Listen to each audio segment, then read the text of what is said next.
forum. You present, on my opinion, Nietzsche in the context of Mickūnas as very romantic and I would say harmonious thinker, but okay, I will opposite you and I would say that Nietzsche has hysteria about female and women, and he was completely neurotic. He was completely neurotic.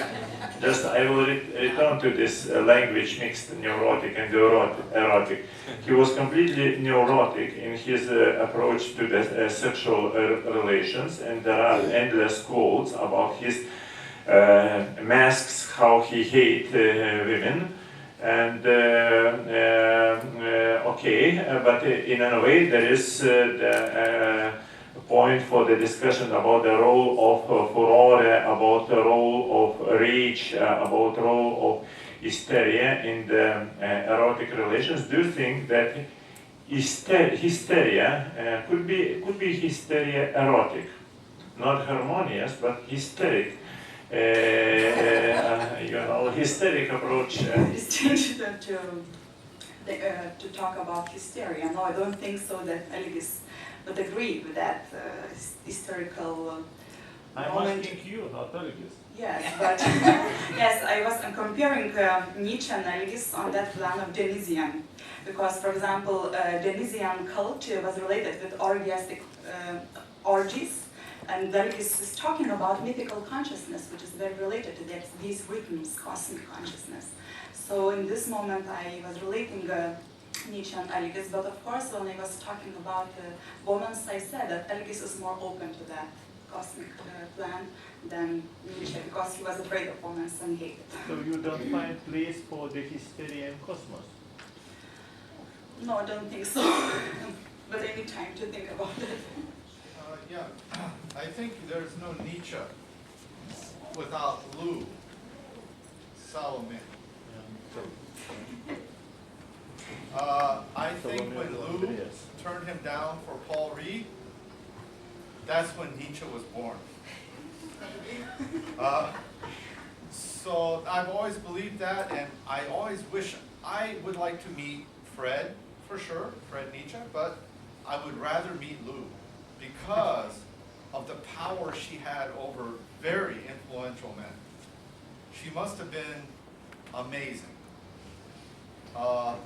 But my question to you is, John Lennon once said that he and Paul McCartney formed the Beatles to meet girls.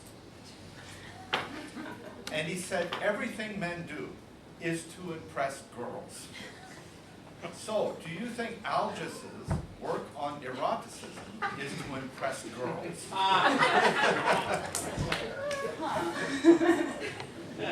And that's hysterical. Maybe. And I know that he dedicated his book to his wife. Maybe he wanted to make impression for his wife. Get out of the doghouse, as we say in America. I think Algis can explain it. Yes, maybe Algis.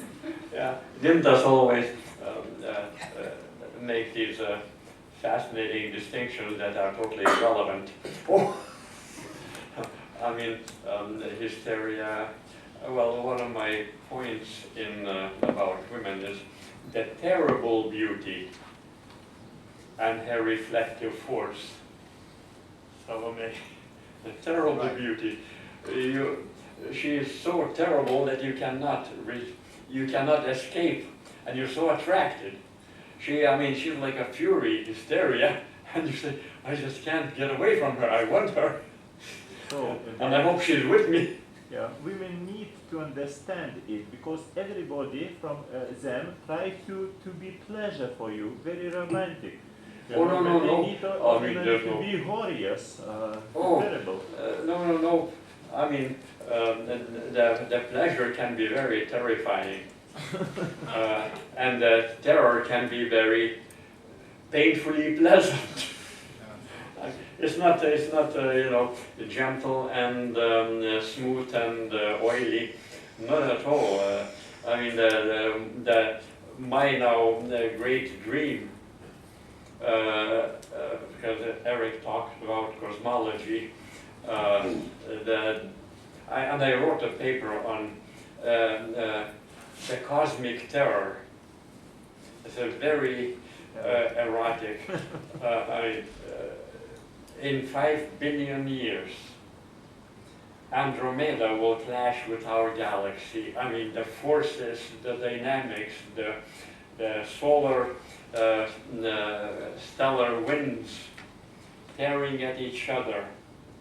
That's fantastic. I want to be there. I know I will not, but boy, look at that star coming, clashing with our sun. Wouldn't that be fantastic and be right in the middle of it? And disappear into that. That is the complete passion, but it's totally terrifying. And at the same time saying, I want to be there, okay? That's my eros, okay? There's none, because when I talk about women, it has nothing to do with gentleness. They are bloodthirsty. They're devouring.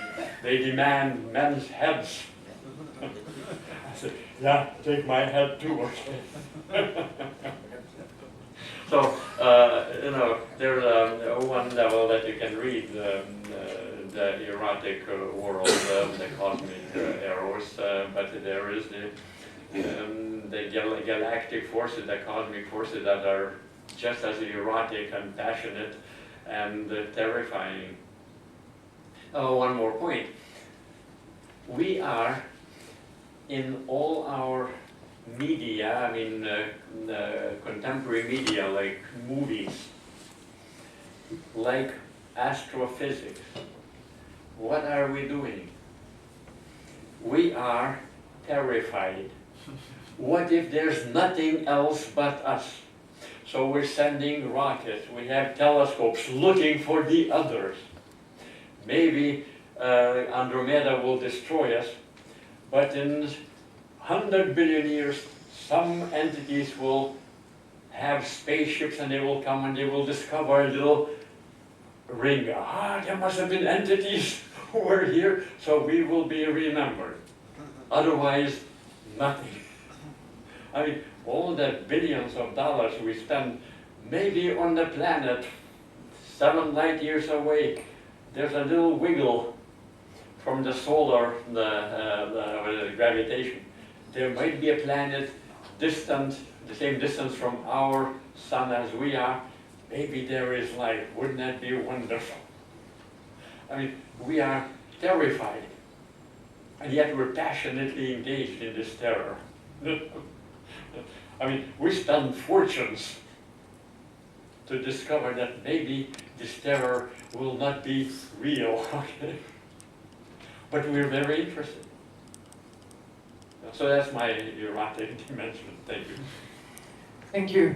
I want to stress one thing more, that for Algis, erotic is not only relation with women, it's not sexual relation at all, because you can have erotic relation with our world, with animals, with nature in general. That because I think that was important for me to stress this similarity between aesthetic and erotic, because beauty of nature, of the cosmos, of the world, that is erotic attraction too.